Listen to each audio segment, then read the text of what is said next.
কঠিন মরুভূমির মধ্যে যখন বালুগুলো তুলতেছিলাম, হঠাৎ করে বালু তুলতে তুলতে হঠাৎ করে আমার শরীরের মধ্যে বালুগুলো লেগে গেছিল।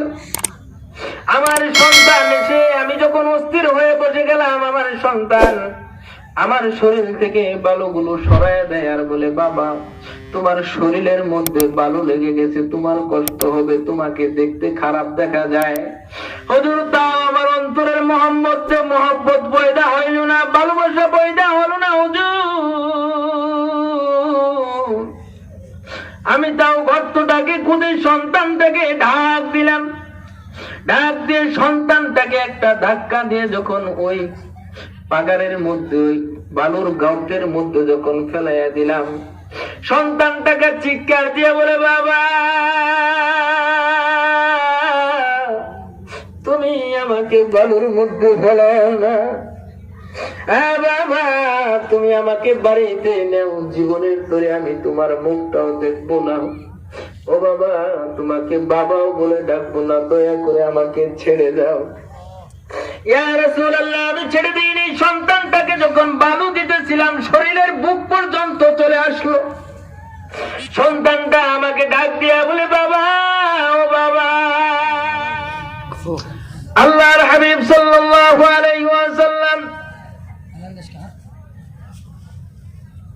সহিহ বুখারীর মধ্যে রওয়ায়াতের মধ্যে এসেছে, আল্লাহর হাবিব সাল্লাল্লাহু আলাইহি ওয়াসাল্লাম বর্ণনা করেন, যদি কোন মানুষ প্রতিদিন শোয়ার পর শোয়ার আগ মুহূর্তে ডান কাঁধের ভিতরে ডান পাশে শুইয়া শোয়ার আগ মুহূর্তে সূরা ইখলাস 100 বার পড়ে, আল্লাহর হাবিব সাল্লাল্লাহু আলাইহি ওয়াসাল্লাম বর্ণনা করেন, কাল কিয়ামতের ময়দানে যখন তাকে উঠানো হবে, আল্লাহ রাব্বুল আলামিন ওই ব্যক্তিকে ঘোষণা করবেন, আয় আমি তোমাকে দুনিয়ার মধ্যে সৃষ্টি করেছিলাম, তুমি রাত্রে শোয়ার সময় তুমি আমি আল্লাহর পরিচয় বর্ণনা করেছিলাম, সূরাতুল ইখলাস তুমি 100 বার পাঠ করছিলাম, তুমি ডান কাতে যেমন শুয়েছিলা, তোমার মিজানের পাল্লায় ওঠানো দরকার নাই, তোমার পুল সিরাতের মধ্যে যাওয়ার দরকার নাই, যেভাবে তুমি 100 বার পরে ডান কাতে শুয়েছিলা, যাও তুমি ডান দিকে আমার জান্নাতের মধ্যে প্রবেশ করো। সুবহানাল্লাহ। 100 বার পরে যদি ডান কাতে শুয়ে যান, আল্লাহর হাবিব বলেন, আল্লাহ রাব্বুল আলামিন বলবেন, তোমার পুল সিরাতে যাওয়ার দরকার নেই, মিজানের পাল্লায় ওঠার দরকার নেই, ডান দিক থেকে তুমি জান্নাতে চলে যাও। শুধু তাই নয়, আল্লাহর হাবিব সাল্লাল্লাহু আলাইহি ওয়াসাল্লাম বলেছেন, আমি যে হাদিসটা বর্ণনা করেছি, আল্লাহর হাবিব সাল্লাল্লাহু আলাইহি ওয়াসাল্লাম বলেছেন, তাফসীরে রুহুল মানির মধ্যে এসেছে, তাফসীরে রুহুল মানির মধ্যে বর্ণনা করা হয়েছে, সূরা ইখলাস হলো সারা সূরা ইখলাস যদি কেউ একবার পড়ে, কোরআনে কারীমের 3 ভাগের 1 ভাগ সে পড়ে ফেললো, সুবহানাল্লাহ বলে। যে ব্যক্তি 2 বার পড়লো, কোরআনে কারীমের দ্বিতীয় অংশ পড়ে ফেললো। যে ব্যক্তি 3 বার পড়লো, আল্লাহর হাবিব বলেছেন, সে ব্যক্তি কোরআনে কারীম, পুরা কোরআনে কারীম খতম দেওয়ার সওয়াব পেয়ে গেল। যদি কোনো ব্যক্তি কোরআনে কারীম থেকে সূরাতুল ইখলাস 3 বার তেলাওয়াত করে, কয়বার তেলাওয়াত করে? 3 বার তেলাওয়াত করে, আল্লাহ রাব্বুল আলামিন তার আমলনামার মধ্যে একটা কোরআনে কারীমের খতমের সওয়াব দান করে দেয়। সুবহানাল্লাহ।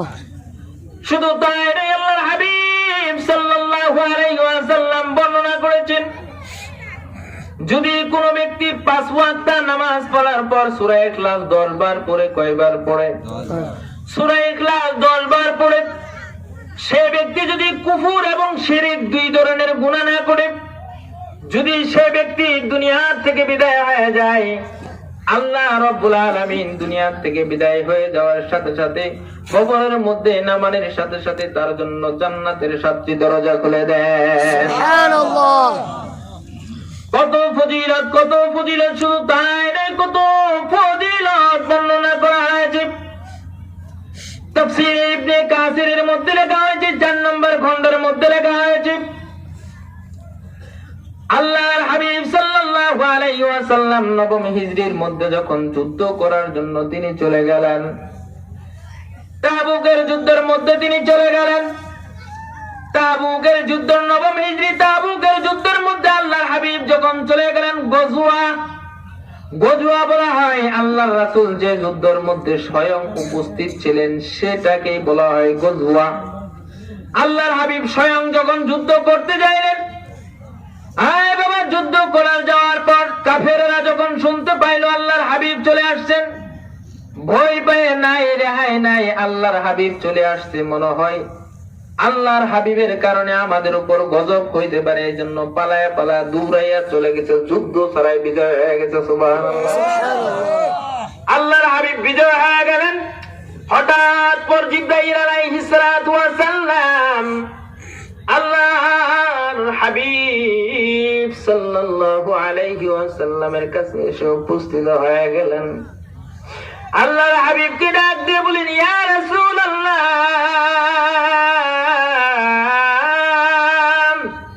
ইয়া হাবিবাল্লাহ, আপনি যে সাহাবীকে মুহাব্বত করতেন, মুআবিয়া ইবনে মুআবিয়া, তিনি তো আজকে দুনিয়া থেকে বিদায় হয়ে গেছেন। আল্লাহর রাসূল সাল্লাল্লাহু আলাইহি ওয়াসাল্লাম বললেন, ইন্না লিল্লাহি ওয়া ইন্না ইলাইহি রাজিউন। সাথে সাথে ফেরেশতা জিবরাইল আলাইহিস সালাতু ওয়াস সালাম আল্লাহর হাবিবকে বললেন, ইয়া রাসূলুল্লাহ, আপনাকে মুআবিয়া ইবনে মুআবিয়ার জানাজার পড়ার জন্য আল্লাহ তাআলা নির্দেশ দিয়েছেন। আল্লাহর হাবিব সাল্লাল্লাহু আলাইহি ওয়াসাল্লাম বললেন, হাজার হাজার মাইলের দূরে আমি এখানে উপস্থিত হয়েছি। মুআবিয়া হলো মদিনা শরীফের মধ্যে, আমি এখান থেকে কিভাবে তারা জানাজার পড়ব? আল্লাহর হাবিব সাল্লাল্লাহু আলাইহি ওয়াসাল্লামকে বললেন, ইয়া রাসূলুল্লাহ, আল্লাহ পাক আপনাকে নির্দেশ দিয়েছেন। তাফসীরুল বায়ানের মধ্যে উল্লেখ করা হয়েছে, জিবরাইল আলাইহিস সালাতু ওয়াসাল্লাম তার নূরের পরশ দিয়ে একটা বাড়ি দিলেন। নূরের পরশ বাড়ি দেওয়ার সাথে সাথে যত ধরনের গাছপালা পাহাড় ছিল সকল কিছু সরিয়া মুআবিয়ার লাশটা সরাসরি দেখা যাচ্ছিল। সুবহানাল্লাহ। মুআবিয়ার লাশটা দেখা যাচ্ছিল। আল্লাহর হাবিব ফেরেশতাদেরকে বললেন, তোমরা কাতারে কাতারে দাঁড়ায়া যাও। আল্লাহর হাবিব হঠাৎ করে চাঁদের দিকে তাকাইলেন, সূর্যের দিকে তাকাইলেন। সূর্যটা মেঘাচ্ছন্ন দেখা যায়, যেন সূর্য গ্রহণ লেগে যাচ্ছে। জিবরাইল আলাইহিস সালাতু ওয়াস সালামকে জিগাইলেন, জিবরাইল,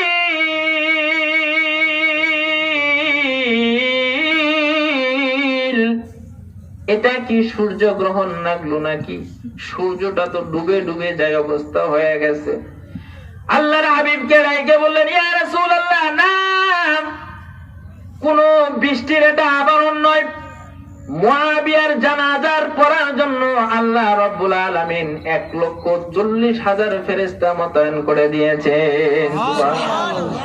1,40,000 ফেরেশতা যখন নামতেছিল, সূর্যের সম্মুখে আবরণ পড়ে গেছিল।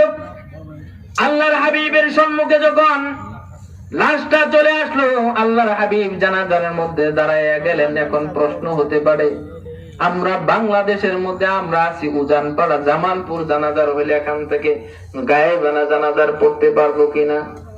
প্রশ্ন জাগে কি জাগে না?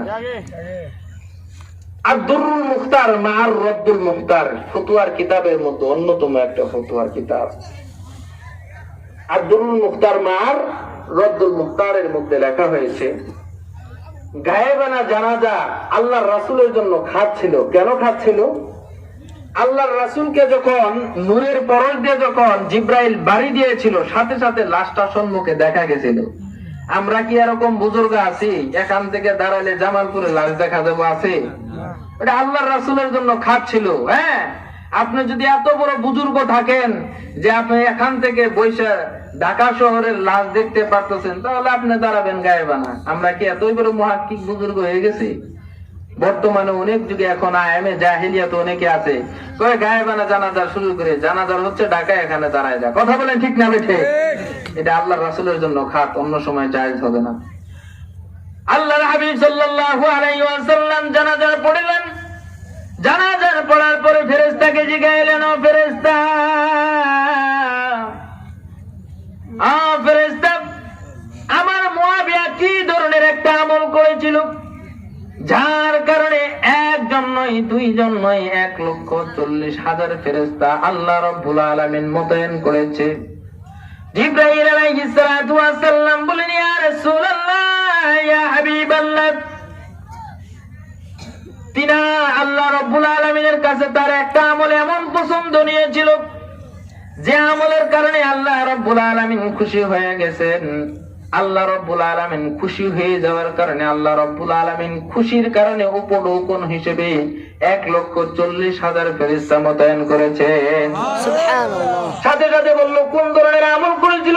ইয়া রাসূলুল্লাহ, মুআবিয়া ইবনে মুআবিয়া সূরাতুল ইখলাসকে বেশি মহব্বত করত। সুবহানাল্লাহ বলে। সুবহানাল্লাহ।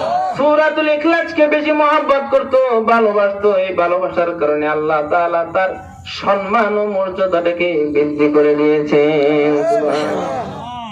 শুধু তাই নয়, হযরত আবু যর গিফারী আল্লাহ রাব্বুল আলামিনের নবী রাসূলুল্লাহ সাল্লাল্লাহু আলাইহি ওয়াসাল্লামের সাহাবা ছিলেন। আল্লাহ রাব্বুল আলামিনের রাসূল দুজানের নবীর সাহাবী যখন মুআবিয়া ইবনে মুআবিয়া সম্মুখে চলে আসলেন, জিবরাইল আলাইহিস সালাতু ওয়াস সালাম জিগাইলেন, ইয়া রাসূলুল্লাহ, ইয়া হাবিবাল্লাহ, মুআবিয়া ইবনে মুআবিয়া আপনার সম্মুখে এসে উপস্থিত। ইয়া রাসূলুল্লাহ, আপনার সম্মুখে তো আরেক ফেরেশতা এসে উপস্থিত হয়ে গেছে। আল্লাহর হাবিব সাল্লাল্লাহু আলাইহি ওয়াসাল্লাম বললেন, তাকে তুমি কিভাবে চিনো? তাকে কিভাবে তোমরা চিনো? সাথে সাথে বললে, ইয়া রাসূলুল্লাহ, ইয়া হাবিবাল্লাহ, আমরা তো শুধু তাকে চিনি না, আসমানের যতগুলো ফেরেশতা আছে, যত ধরনের ফেরেশতা আছে, সব ধরনের ফেরেশতা আপনার এই সাহাবীটাকে চিনে। সুবহানাল্লাহ। এই সাহাবা সব ধরনের ফেরেশতা এই সাহাবাকে চিনে। তার আমলটা কি? ইয়া রাসূলুল্লাহ, তার 2টা আমল। 1 নাম্বার আমল হলো তার ভিতরে অহংকার নেই। 2 নাম্বার আমল হলো সে সূরাতুল ইখলাসকে মহব্বত করে, বেশি বেশি সূরা ইখলাস করে। সুবহানাল্লাহ। সুবহানাল্লাহ। আরো অনেক ঘটনা বলতে গেলে অনেক কিছু হবে। যাই হোক, তাহলে আমরা কি বুঝতে পারলাম, কি শুনতে পারলাম? 1 নাম্বার সূরা ইখলাসের ফজিলতটা শুনতে পারলাম। তাহলে 2 নাম্বারটা কি হবে? সাবাবুল নুজুল, শানে নুজুল। সূরা ইখলাসের শানে নুজুল হিসেবে রেফারেন্স হিসেবে বেশি ধরেছি তাফসীরে ইবনে কাসির 4 নাম্বার খণ্ড। তাফসীর ইবনে কাসির ভিতরে 4 নাম্বার খণ্ডের মধ্যে সাবাবুন নুজুল বর্ণনা করা হয়েছে। আল্লাহ রাসূল সাল্লাল্লাহু আলাইহি ওয়াসাল্লাম যে যুগের মধ্যে তিনাকে নবী হিসেবে দুনিয়ার মধ্যে পাঠাইছিলেন, আয়ামে জাহেলিয়াতের যুগ ছিল। ইন্দ্রিয় পূজা, গোত্রীয় পূজা, পীর পূজারি, শুধু তাই নয়, মূর্তির পূজারি, গাছের পূজারি, অগ্নির পূজারি লোক ছিল। শুধু তাই নয়, এমন একটা জাহেলিয়াতের যুগ ছিল যারা কন্যা সন্তানকে জীবিত ভাবে তারা হত্যা করত, পুঁতে রাখতো। কেমন জাহেলিয়াতের যুগ ছিলেন। আল্লাহর হাবিব সাল্লাল্লাহু আলাইহি ওয়াসাল্লামের কাছে এক সাহাবা চলে আসলো, ইয়া রাসূলুল্লাহ, ইয়া হাবিবাল্লাহ, আমি নতুন মুসলমান হয়েছি। ইয়া রাসূলুল্লাহ, আপনি বলেছেন নতুন মুসলমান হইলে নাকি তাদের সমস্ত গুনাহগুলোকে মাফ হয়ে যায়। বাবা, ভালো করে লক্ষ্য করে শুনবেন, সমস্ত গুনাহগুলো মাফ হয়ে যায়। ইয়া রাসূলুল্লাহ, আমি দুনিয়াতে যখন আমি কাফের ছিলাম, ইয়া রাসূলুল্লাহ, মূর্তির পূজা করতাম, আমি অনেক বড় বড় গুনাহ করেছি। এর মধ্যে উল্লেখযোগ্য একটা বড় গুনাহ করেছি, তাও কি আল্লাহ মাফ করবেন? সাহাবীকে বললেন, হ্যাঁ রাসূল। আল্লাহ রাসূল বললেন, হ্যাঁ, যখন কোন ব্যক্তি বেঈমান কাফের মুসলমান হওয়ার জন্য যখন সে কালিমা পড়ে যত ধরনের গুনাহ করেছে, আল্লাহ রাব্বুল আলামিন তার পিছনের সমস্ত গুনাহগুলোকে maaf করিয়া দেয়। আল্লাহর হাবিব বললেন, তুমি কি ধরনের গুনাহ করেছো? সাহাবী বললেন, ইয়া রাসূলুল্লাহ, আমি বড় ধরনের গুনাহ করেছি। সাহাবী বললেন, ইয়া রাসূলুল্লাহ, আমি আপনার সম্মুখে বলতে লজ্জা বোধ করতেছি। বলল, কি ধরনের লজ্জা বোধ করতেছো? লজ্জা নেই, তুমি বলে ফেলো। সাথে সাথে সাহাবী বর্ণনা করল, আল্লাহর হাবিব, আমার স্ত্রী যখন হামেলা ছিল, আমার স্ত্রী যখন প্রেগনেন্ট ছিল, তার পেটের মধ্যে বাচ্চা ছিল। ভূমিষ্ঠ হওয়ার আগ মুহূর্তে আমি বাড়ি থেকে চলে গেছিলাম। আমি মনে মনে ভাবছিলাম যদি ছেলে সন্তান হয় তাহলে তাকে লালন পালন করে ভালোবেসে বড় করব, আর যদি আমার মেয়ে সন্তান হয় তাহলে আয়ামে জাহিলিয়াতের যুগের মধ্যে ছিল মেয়ে সন্তান যার ঘরের মধ্যে থাকতো তাহলে নিজেকে সবচেয়ে ছোট মনে করত, নিজেকে গুনাহগার মনে করত। ইয়া রাসূলুল্লাহ, ইয়া হাবিবাল্লাহ, আমি বাড়ি থেকে চলে গেছিলাম। যখন বাড়িতে আসছি আমি মনে মনে, আমার স্ত্রী আমাকে বলল আমার পেট থেকে মরা সন্তান দুনিয়াতে ভূমিষ্ঠ হয়েছিল হুজুর। সন্তানটা মৃত ছিল না, তার সন্তানটা, আমার সন্তানটা তার খালার বাড়িতে পাঠিয়ে দেওয়া হয়েছিল। খালার বাড়িতে লালন পালন হওয়ার পর যখন সন্তানটা 6 বছর উপনীত হয়ে গেল, যখন বুঝতে পারে সন্তানটা, তখন বাড়ির মধ্যে আসলো। আসার পরে সন্তানটা বলে আমার বাবা কই, আমার বাবা কোথায়, বাবা বাবা বলে আমার গলাটা জড়ায়া ধরত। ইয়া রাসূলুল্লাহ, আমি বললাম এই সন্তানটা কার? আমার স্ত্রী বলল এই সন্তানটা আপনার সন্তান, মারা যায় না, এই সন্তানটা তার খালার বাড়িতে রাখছি। আমার স্ত্রী মনে করছে বাবা বাবা বললে আমার মন্তরটা ঠান্ডা হয়ে যাব, তার প্রতি ভালোবাসা পয়দা হয়ে যাবে। ইয়া রাসূলুল্লাহ, হঠাৎ করে একদিন আমার সন্তানকে, আমার স্ত্রীকে বললাম ভালো করে সাজায়া দাও। সুন্দর করে যখন সাজায়া দিল, সাজু গুজু অবস্থায় সন্তানটাকে যখন নিয়ে যাইলাম, যাইতে যাইতে মরুভূমির মধ্যে শুধু বালু আর বালু, বালু আর বালু, বালুর মধ্যে পা রাখা যায় না, পা রাখলে পার ভিতরে ঠুসা পড়ে যায়। ইয়া রাসূলুল্লাহ, ইয়া হাবিবাল্লাহ, আমি আমার সন্তানটাকে কিছুদের নিয়ে আমার সন্তানটাকে এই গরম বালুর মধ্যে আমি ছেড়ে দিলাম। সন্তানটা হাঁটতে পারে না। সন্তানটা কিছু দূর যায় আর বাবাকে ডাক দেয়, বাবা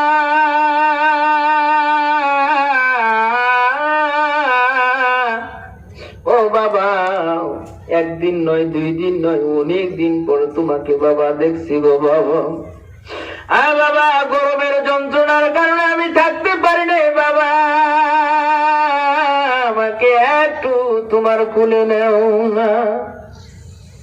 ইয়া রাসূলুল্লাহ, আমার সন্তানটাকে আমি কোলে নেই নাই।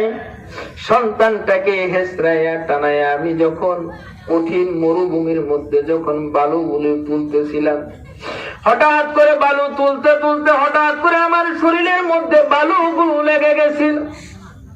আমার সন্তান এসে, আমি যখন অস্থির হয়ে বসে গেলাম, আমার সন্তান আমার শরীর থেকে বালুগুলো সরায় দেয় আর বলে বাবা তোমার শরীরের মধ্যে বালু লেগে গেছে, তোমার কষ্ট হবে, তোমাকে দেখতে খারাপ দেখা যায়। হুজুর, তাও আমার অন্তরের মহব্বত পয়দা হইল না, ভালোবাসা পয়দা হলো না হুজুর। আমি তাও গর্তটাকে খুঁজে সন্তানটাকে ঢাক দিলাম। ডাক দিয়ে সন্তানটাকে একটা ধাক্কা দিয়ে যখন ওই পাগারের মধ্যে, ওই বালুর গর্তের মধ্যে যখন ফেলাইয়া দিলাম, সন্তানটাকে চিৎকার দিয়ে বলে বাবা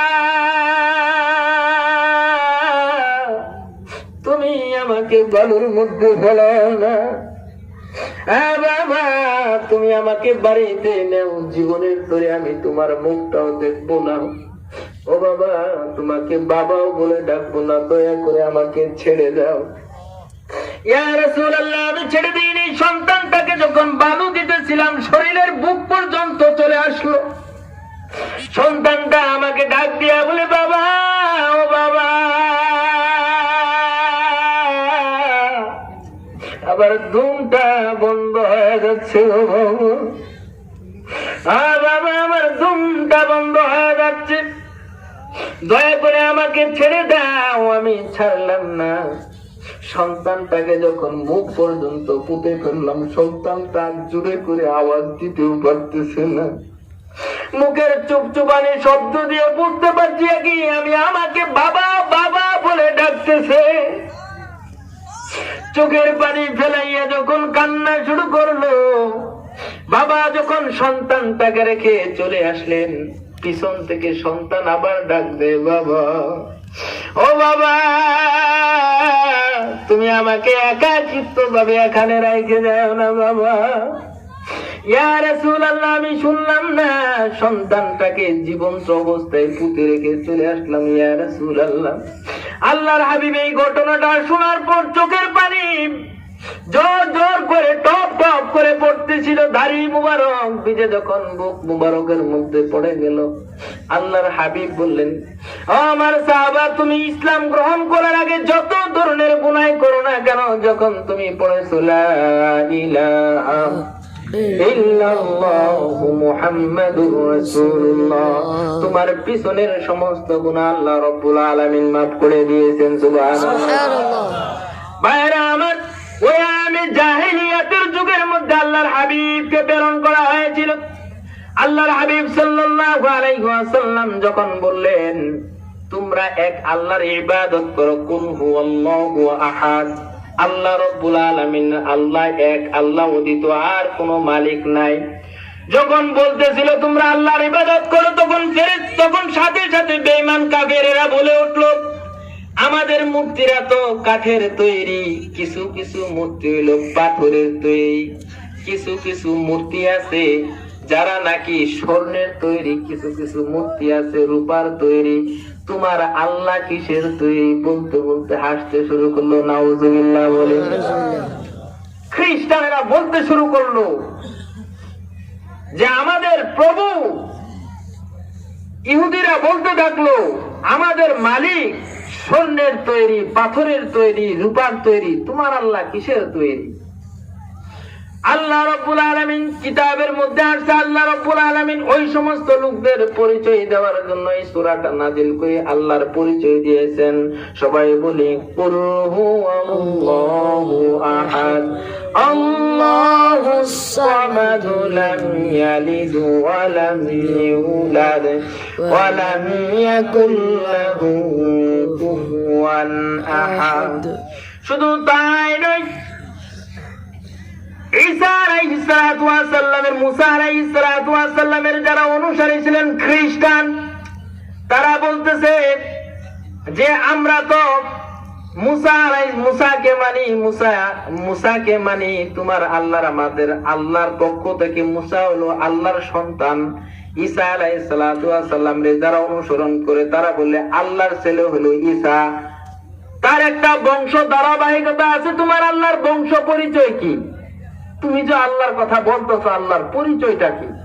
যেমন আমার পরিচয় আমি বলি, শেখ সুলাইমান বিন সুরুজ, শেখ সুরুজ বিন ইয়াসিন সরকার, শেখ ইয়াসিন সরকার বিন শেখ মহরুদ্দিন হাজী, একটা পরিচয় আছে না? আমার বাবা শেখ সুরুজ, তার বাবা শেখ ইয়াসিন সরকার, তার বাবা শেখ মহরুদ্দিন হাজী, একটা পরিচয় আছে না? বলছো আমাদের তো পরিচয় আছে, ভগবানের বউ হলো ভগবতী, হ্যাঁ, এমন করে সবারই নসব আছে। তোমার প্রভুর নসব কি? তোমার প্রভুর পরিচয় কি? এই পরিচয় আল্লাহ রাব্বুল আলামিন দেওয়ার জন্য আল্লাহ রাব্বুল আলামিন আল্লাহর হাবিবের উপর নাজিল করলেন, ও হাবিব আপনি বলে দেন আমি আল্লাহর পরিচয়। কুল হুয়াল্লাহু আহাদ, আল্লাহুস সামাদ, লাম ইয়ালিদ ওয়া লাম ইউলাদ ওয়া লাম ইয়াকুল লাহু কুফুয়ান আহাদ। ভাইরা আমার, এক ব্যক্তি হাজার হাজার বছর মূর্তির পূজা করেছে, অনেক বছর মূর্তির পূজা করার পর ধারাবাহিকতা ভাবে তার বাবার বংশের ধারাবাহিকতা ভাবে এই বাংলাদেশের একটা কাহিনী বলছি, ফতুল্লা, ঢাকা ফতুল্লা নারায়ণগঞ্জের কথা বলছি। এক হিন্দুর নাম ছিল রঞ্জিত, ছিল সেই রঞ্জিত হঠাৎ করে ধর্মের প্রতি অনেক মহাব্বত ছিল তার। এই রঞ্জিত যখন মূর্তিকে ভাসায় দেওয়া হয় তখন সাথে সাথে রঞ্জিত বলল, মূর্তিটা নিজের হাতে বানাইলাম, মূর্তিটাকে ভাসায় দিলাম, এটা তো প্রভু হইতে পারে না। সে মনে মনে ভাবলেন, আল্লাহ দেখা যাক, আচ্ছা দেখা যাক, আমি বড় ধরনের অসুস্থ আক্রান্ত হয়ে গেছি, তাহলে আমাকে এই আমার প্রভু, এই আমার যিনি আছেন গড প্রভু, তিনি আমাকে বাঁচায় কিনা, মূর্তির পূজারি করে তিনি আমাকে বাঁচায় কিনা। সেই রঞ্জিত একদিন নয়, 2 দিন নয়, 3 দিন নয়, প্রায় 3 মাস পর্যন্ত মূর্তির কাছে মাথাটুকু ঠেকায়া সনম সনম বলে বর্ণনা করেছে, আমার মূর্তি আমাকে অসুস্থতা থেকে সুস্থতা দান করো। 1 দিন নয়, 2 দিন নয়, প্রায় 3 মাস তিনি বলেছেন, সুস্থ হন নাই। তিনি উদাসীন হয়ে গেলেন। শুধু তাই নয়, উদাসীন হয়ে যাওয়ার সাথে সাথে তিনার বইয়ের মধ্যে, গীতার মধ্যে একটা শব্দ পাইলেন, একত দ্বিতীয়। হিন্দুরা যে কিতাবটা আছে, তাদের কিতাবের নাম হলো গীতা। কিতাবের নাম কি? আমাদেরটার নাম হলো আল কোরআন। আমাদের নাম কি? আল কোরআন। হঠাৎ করে গীতা পড়তে পড়তে একটা শব্দ পাইল, একত দ্বিতীয়। যিনি প্রভু হবেন তিনি হবেন এক। গীতার মধ্যে আছে যিনি প্রভু হবে তিনি এক, অথচ আমরা অনেকগুলো মূর্তির পূজারি করি। ইনি প্রভু হইতে পারে না, ইনি মালিক হতে পারে না। তিনি প্রেশান হয়ে গেলেন। লক্ষ লক্ষ টাকা কয়েকটা বাসার মালিক কোচিং সেন্টার খুলেছিল, কোচিং সেন্টারের মধ্যে চলে যায়। হঠাৎ পর তিনি তিনার স্টাফকে বললেন, তোমাদের যে মুসলমান ধর্ম আছে, মুসলমান ধর্ম থেকে আমাকে একখানা কিতাব দাও। সুবহানাল্লাহ। এই রণজিৎকে একখানা কিতাব দেওয়া হলো, মুকসিদুল মুমিনিন। যদিও কিতাবটা অনেক দুর্বল, লেখক দুর্বল, আরো কিছু আমলের বই দেওয়া হলো। রঞ্জিত বইগুলো উল্টাইয়া উল্টাইয়া পড়তে থাকলো। উল্টাইয়া উল্টাইয়া পড়তে পড়তে হঠাৎ পর রঞ্জনের ভিতরে, হঠাৎ পর রঞ্জিনের চোখ পড়ে গেল সূরাতুল ইখলাসের ভিতরে। সূরা ইখলাসের অনেক ফজিলত বললেন। সূরা ইখলাস যদি কোন ব্যক্তি, হাদিস শরীফের মধ্যে আসছে, যদি কোন ব্যক্তি সূরা ইখলাস 3 বার তেলাওয়াত করে, সূরা ইখলাস, সূরা নাস, সূরা ফালাক তেলাওয়াত করে, হাতের মধ্যে ফু দিয়া যদি সারাটা শরীর মেসেজ করে দেয়, তাহলে তার শরীরের মধ্যে কোনো জাদু টন, জিনের কোনো আসর তার শরীরে থাকতে পারে না। সুবহানাল্লাহ। আল্লাহ রাব্বুল আলামিন তার উপর রহমত নাজিল করেন। সূরা ইখলাসের ফজিলত বাংলা তিনি দেখলেন।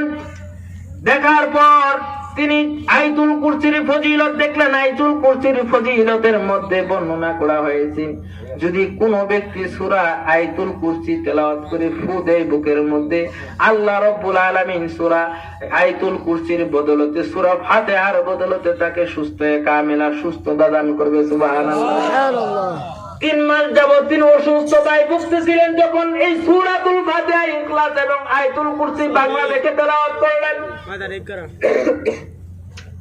তেলাওয়াত করার পর বুকের মধ্যে ফু দিয়ে যখন ঘুমিয়ে গেলেন, আল্লাহর রহমতে রঞ্জিতের যে সমস্ত অসুখ ছিল, এই 3 মাসের মধ্যে যেটাও ভালো হয় নাই, 1 রাত্রের মধ্যে ভালো হয়ে গেছে। সুবহানাল্লাহ। 1 মাস 1 দিনের ভিতরে ভালো হয়ে গেছে। এই রঞ্জিত হঠাৎ পর পেরেশানি হয়ে গেল যে মূর্তিকে 1 দিন নয়, 2 দিন নয়, অনেক দিন পর্যন্ত ডাকছি, আমার অসুস্থতা ভালো হয় নাই, অথচ 1 রাতের মধ্যে যাকে ডাকলাম, 1 রাতের মধ্যে আমি সুস্থ হয়ে গেলাম, তাহলে ইনি আমাদের প্রভু হতে পারে। হঠাৎ করে তিনি পেরেশানি হয়ে গেলেন, এই ধর্মই সত্য না ওই ধর্মই সত্য। সকল কাজ কাম শেষ করার পরে যখন মাওলার কাছে মুনাজাত দেখতো, মুসলমানেরা মুনাজাত উঠায়, শেষ রাত্রের মধ্যে যখন মুনাজাত উঠে মাওলাকে ডাক দেয়, মালিক, হিন্দু ধর্মই সত্য না, এই মুসলমানদের ধর্মই সত্য, তুমি আমাকে নিজের চোখে দেখাও। 1 দিন নয়, 2 দিন নয়, 10 দিন পরে তিনি স্বপ্ন দেখেন না। হঠাৎ পর তিনার কোচিং সেন্টারের মধ্যে একটা লোক আসলো, সুন্দর ধরনের আবরণ ধরনের একটা লোক। এই লোকের মুখের মধ্যে যখন দেখলেন রঙন, তার এই কপালের মধ্যে লেখা লা ইলাহা ইল্লাল্লাহু মুহাম্মাদুর রাসূলুল্লাহ। চিল্লা বলি সুবহানাল্লাহ। হাতের মধ্যে দেখলেন আল্লাহু আকবার লেখা। বুকের মধ্যে এদিকে একটু খোলা, এদিকে দেখা যায় আল্লাহু আকবার লেখা। তিনি পেরেশানি হয়ে গেলেন। তখন হেসে দিয়ে বললেন, হুজুর আপনার হাতটা দেখি। তিনি মনে করলেন এমনিতেই উঠবে। তিনি জিহ্বার থুতু দিয়ে যখন দাগ দিলেন, দেখলেন না, এটা কাগজ কোন ধরনের কালি দিয়ে লেখা নয়। তিনি তাও বললেন, হুজুর আমাকে একটু আরেকটু দেখার সুযোগ করে দেন। কলম ছিল, কলম দিয়ে গুতা দিয়ে চামড়া টান দিছে, সুবহানাল্লাহ বলে। তাও সন্দেহ, তিনি শব্দও করছে না। চামড়া যখন টান দিয়ে দেখছে যে চামড়ার নিচে রক্ত জমাট হয়ে লেখা হয়েছে আল্লাহু আকবার, আল্লাহু আকবার বলে, তিনি পেরেশান হয়ে মুসলমান হয়ে গেছেন। অনেক বিস্তারিত কথা, যাই হোক সূরা ইখলাসের সংক্ষিপ্ত শেষ করে দিতে চাইছি। আর মাত্র 2 মিনিট পাওয়া যাবে, 2 মিনিট শেষ করে দিই। আসলেও আমি একটু অসুস্থ, আমি তো আপনাদের এলাকারই, এই এখানে আসছি। অর্থাৎ আমার উস্তাদ মুহিউসান আল্লামা মাহমুদুল হাসান সাহেব, ওনার কাছে গেছিলাম, পরামর্শ নিয়েছি। তিনি বলছে শহরের চাইতে গ্রামে ছড়ায় পড়ো ভালো হবে, শহরের চাইতে গ্রামে ছড়ায় পড়ো। আমি গ্রামে আছি, আপনারা যায়েন, তাফসির হয় প্রতি শুক্রবারে, তাফসির হয়। এই তাফসিরের মধ্যে বৈজ্ঞানিক একটা তথ্য আমি আপনাদের বলে যাই। কুল হুয়াল্লাহু আহাদ, আল্লাহ রাব্বুল আলামিন ওয়াহিদ শব্দটা দেন নাই, আহাদ শব্দ, একক শব্দ বর্ণনা করেছেন। কুল, হে নবী আপনি বলে দেন আল্লাহ এক। কুল বমানা আই মুহাম্মদ, আপনি বলে দেন আল্লাহ আল্লাহ আল্লাহুস সামাদ, আল্লাহ অমুখাপেক্ষী। সুবহানাল্লাহ বলেন। আল্লাহ শরীরের মুখাপেক্ষী না, মানুষের মুখাপেক্ষী না, ভূমির মুখাপেক্ষী না। আল্লাহু আকবার বলেন। লাম ইয়ালিদ ওয়া লাম ইউলাদ, তিনি কাউকে জন্ম দেন নাই, কার থেকে জন্ম। এই সূরার মধ্যে বৈজ্ঞানিক একটা তথ্য দিয়ে শেষ করব। এই সূরার মধ্যে একটা জের আছে। কয়টা জের আছে? কয়টা জের আছে? লাম ইয়ালিদ, এই জেরের লিদের মধ্যে লামের নিচে একটা জের আছে। লামের মধ্যে যে একটা জের আছে, এই লামের জেরের মধ্যে অনেক সুন্দর একটা কথা দেখেন, আল্লাহু আকবার। লামের জেরের আগে 23টা শব্দ আছে, পরে 23টা শব্দ আছে। তিনি কাউকে জন্ম দেন নাই। বৈজ্ঞানিকের তথ্য বলেন মানুষের শরীরের মধ্যে ক্রোমোজোম আছে 23টা। সুবহানাল্লাহ বলেন।